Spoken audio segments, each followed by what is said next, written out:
Hi everyone, Shannon here from One Love Fam Jams.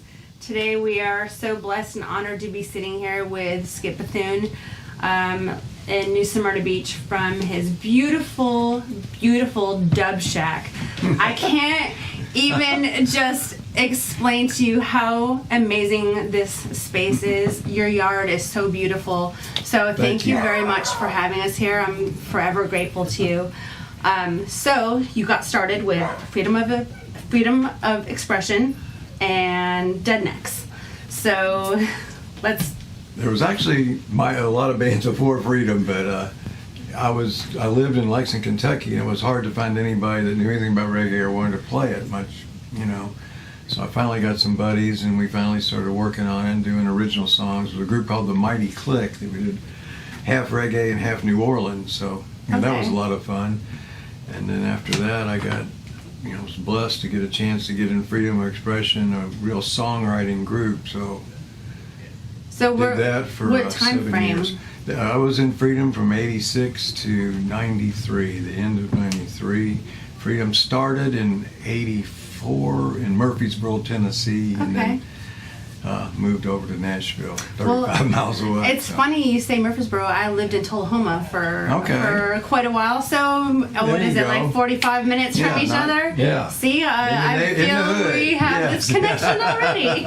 So thank you. So tell us about some of the gigs that you played in Nashville. I mean, I think, have just your band back then was just something that really people didn't listen to, especially in Nashville. Like, you were the groundbreaker, I feel.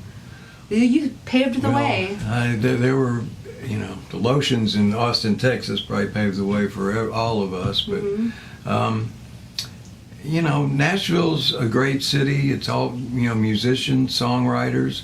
But, they weren't really interested in reggae. But, we had to sort of force our way in a lot of places, because it was in the 80s and early 90s, people just weren't that familiar with it. It was getting more familiar. You had Maxi Priest had a big hit with Wild World, and of course UB40, but the average person didn't really, they knew about Bob Marley and maybe Red Wine. Right. So it wasn't like we were educating people. We had to kind of force feed them a little bit. Plus we did most of the original stuff, so that made it a little bit different too. But yeah.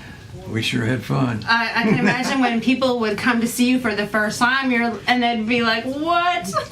People kind of surprised to see, all these white dudes, and you had, as a mixed band, but people weren't expecting. No, they weren't expecting anything from the South. I'll tell you that right now. One night in Detroit, I was standing outside before the gig, and I was in the shadows, kind of, and these 3 girls came up, and they'd obviously been happy hour, and they're all dressed up nice, and they stopped at the door and said, "Oh man, reggae from Nashville?" And they just started laughing. And I'm standing there, and they were, making jokes and stuff, and they thought about not coming in. I said, "Oh man, what?" And I just was taking all this in. They ended up going in, and after the first set, they came running up, giving us hugs. And it was, that was kind of a standard response. If you weren't looking at us, you would think one thing, and then Yeah, it's quite amazing. So you've played with some of the greats. What do you feel like was one of your most memorable shows, or who have you?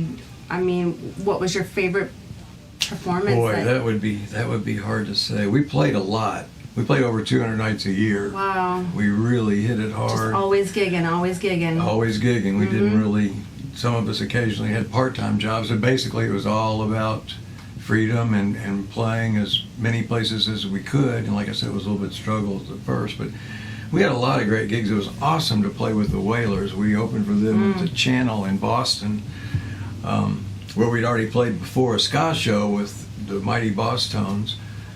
But we opened for them, and that was just a great show. Those guys were so nice. We were just, one of the opening bands. Yeah. And at the end of the show, they took me and the drummer and had let us hang. They said, "Hey, you guys come on in," and we hung out with them in their dressing room.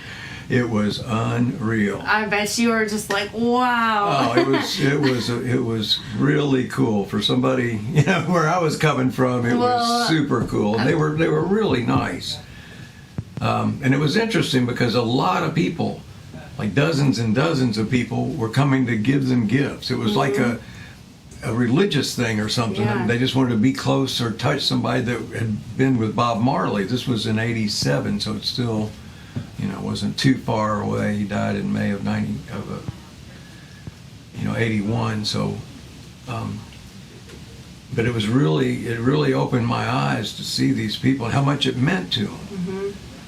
And they were very gracious, and they talked to every single one, but there was a long line outside the dressing room. People were bringing them like, I grew this, and here's some vegetables, here's some herb. Wow. Here's this carving I made. It was really, really eye-opening. It really awakened me to how powerful this whole thing is. Mm-hmm. When you just think about reggae and Marley, for instance, came from nothing. And look at the impact these guys have had. They all grew up with nothing. Third World was about the only one that had any money. Mm-hmm. They were sort of preppy guys, but the rest of the bands of those times, man, they started with nothing, Right. So, and in Jamaica, I mean, it's just the odds of this happening are just astronomically against it. Mm-hmm. The whole movement and everything, and it's such a great vibe and a great music, and like you said, a great message, and a lot of it. Mm-hmm. That it carries on. We had a great show at Tipitina's in New Orleans with Toots and the Maytals. That was great. I remember in sound check, he was driving the sound guy crazy because Toots, he was more like a gospel guy, Right. And he'd be standing right in front of that monitor, and the sound guy was just going, no. And Toots go, okay, yeah. He just did it all night long, but he was great. That was a lot of fun. It was cool. I got to meet these people you would never meet. Right. The Mighty Diamonds, Tabby, who unfortunately just died this year, super nice. Met Don Carlos. I love Don Carlos. He's very nice guy too, and he's really cool. Yeah. So much energy still on this stage, and he's still up there skanking. Yep, still up there skanking. And I just told you earlier, I was on the 311 cruise a couple years ago, and Fishbone was on there, still doing his thing, and it was just quite something special. We played with them in Nashville, and they were probably. We were high energy, but we weren't like Fishbone. Like, well, shoot, we need to take some pointers from these guys.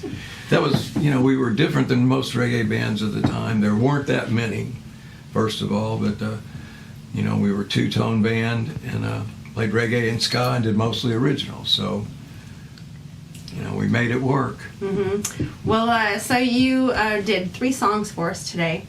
You did Guide Eye, Eyes of Jealousy, which that's, my goodness, what a beautiful song. Thank you. And State of Emergency, which I think has such an important message. So tell us a little bit about your songwriting for Guide Eye. Okay. Well, as I mentioned, State of Emergency, I just read the paper. I mean, that's where a lot of ideas for songs come, especially in something that's reggae's not exactly political, but it gets into that arena because of equal rights and justice for everybody, and we're not getting that most places. So, it does have a great message behind it. Thank you. And Guide Eye is that's sort of a similar thing. It's just give thanks and guidance through these troubled times, trials and tribulations. So that was just coming from, just the struggle in general. And so many people get off path. I've been off path a lot of my life, so it's, it's tough. Amen. It's tough on a good day. So guidance, give thanks. Yeah, I really like the message that sends out. It's just resonates. I feel like it's almost like church for me, even just listening to you, it just kind of like melted away some of the anxiety that I feel like I have on a day-to-day basis. Thank you. I appreciate that, and I know the Freedom guys appreciate that. We were just I guess you could say, a road band, bar band out there playing, but in some ways I felt like we were a public service thing, because people would come there. I can't tell how many times people say, well, I was down tonight, and but you guys lifted me up. So we really felt that. It was more than just showing up and rocking and leaving, although we did lots of that too. But, yeah. And the interesting thing about reggae, it's the pop music of Jamaica, or was. I've been there a long time, but it also has the spiritual Rasta influence, and so a lot of it is about that. And the cool thing about Jamaica back in the day is that that was on the radio. You wouldn't hear, you don't hear religious type songs, and Rasta is not a religion. Right. It's a liberty. It's a way of life, a way to get through this Babylon. But it's not a religion, but it's definitely spiritual, and that angle of it, and the sort of, some people say militant, but militant side of things. I mean, change doesn't come by, oh, can you please quit enslaving us? Sure, no problem. It's. I remember when I heard Burning Spear's first album, it was like a cry out of the jungle. I mean, it just went right through me. I was like, what are these guys doing? So there's, there can be, it can't just be pop music. Right. But most of the people I like sort of blend it together and mix it up, and we tried to do the same thing. So. Yeah, it's amazing.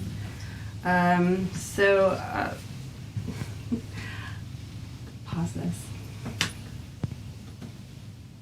Can't pause it. I can cut it out.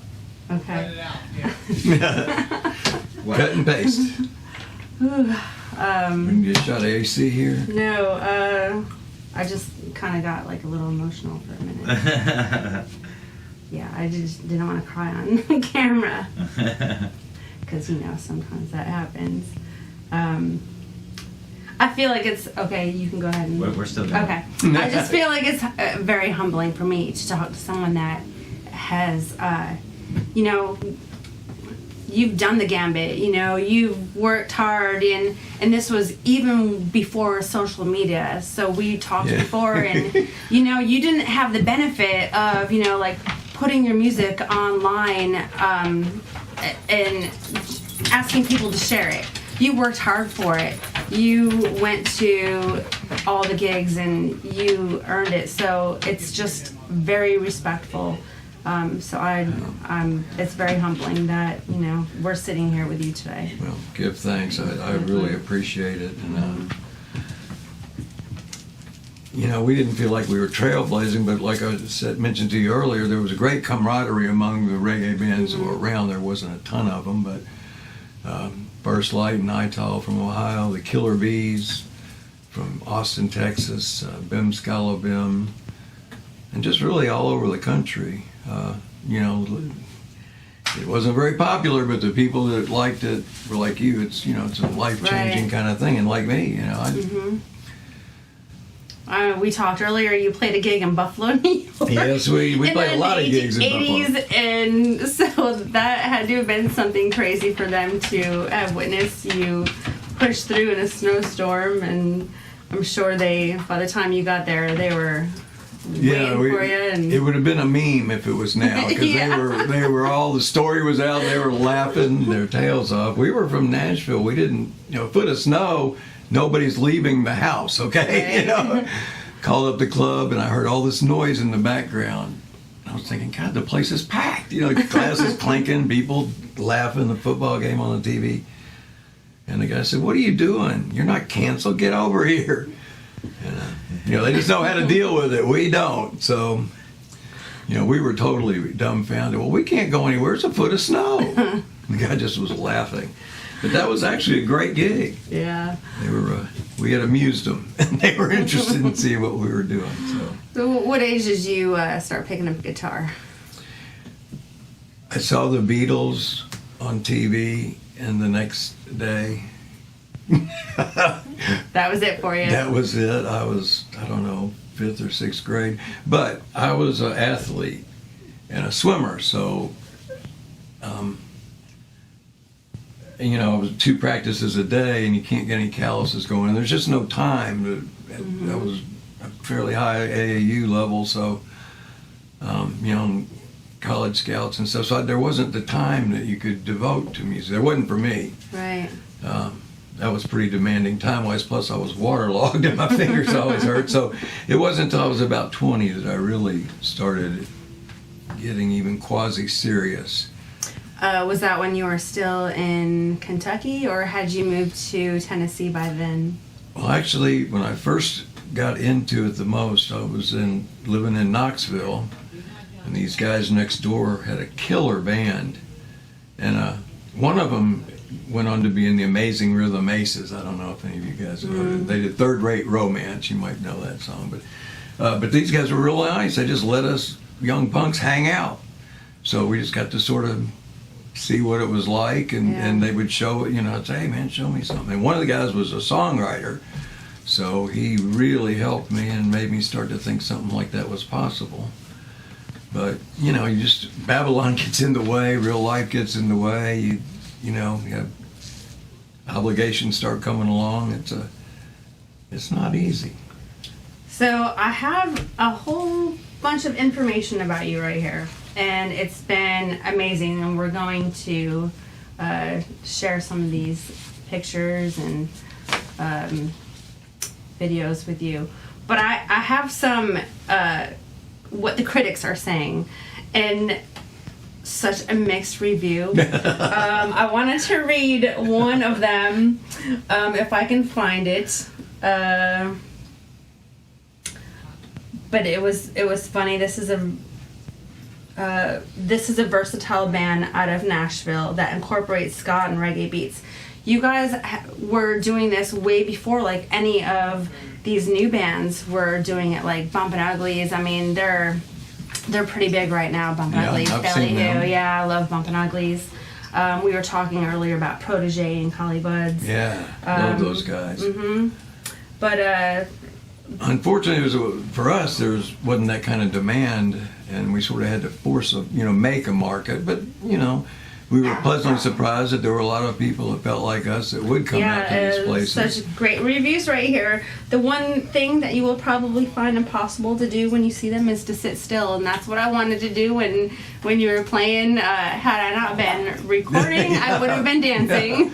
Well, I appreciate that. Now, that was our goal and our job, really, but we were also trying to get some message across as well, and that was one of the great things about reggae. So right. We tried to, you know, sort of take a not exactly Nashville songwriter point of view, but we couldn't help but be influenced by that attitude. It's a certain attitude and way of looking at a song that we brought to this type of music. And now you're here in Paradise. Yes, thank God. Beach, Florida. You moved here how long ago? 7 years ago. 7 years ago. Such a beautiful place. Oh, I love it. found my heart and soul when I moved to Florida. It's such a different kind of life and total different vibe. Total different vibe. Different than America. Yes. Yeah, we played in the Keys. We played in Florida a lot. We played at the Clevelander a lot. In Miami, they had a Sunday reggae thing. Okay. You know, so we would play there quite a bit, and we played down at Sloppy's in Margaritaville. Oh, wow. Over the course of 7 years, we played down there a lot. So I just love Florida. I mean, you know, the ocean, I was a swimmer. It's just perfect for me. Right. My grandmother lived in Myrtle Beach, South Carolina, right on the ocean.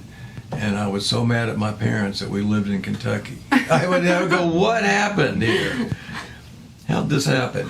But now it's been rectified, and here I am. Well, here you are. So we're super honored. Oh, when you lived in Kentucky, did you live near the mountains, or? I grew up in Louisville, which is, you know, north central, and then spent a lot of time in Lexington, which is in the central. Not in the mountains, but not too far. You know, you keep going east a little bit, and you get up into the mountains. So. Right. Well, I think that's a wrap. Skip, thank you so much for doing this today. We're looking forward to, is it Dreadnecks? Deadnecks.